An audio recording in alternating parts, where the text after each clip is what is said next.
Για να δούμε τι θα γίνει.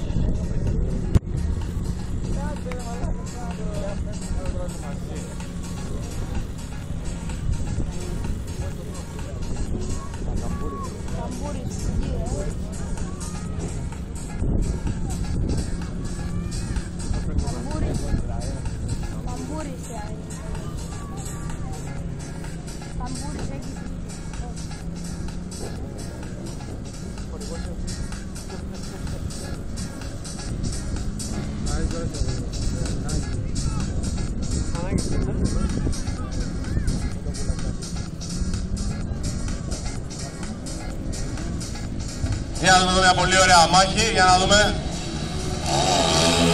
Πήγανε πολύ ωραία. Για να δούμε. Πολύ ωραία κόντρα.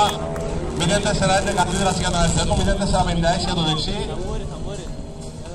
Για να δούμε και τους χρόνους. 11-7-32 για τον αριστερό, 11-3-78 για το δεξί.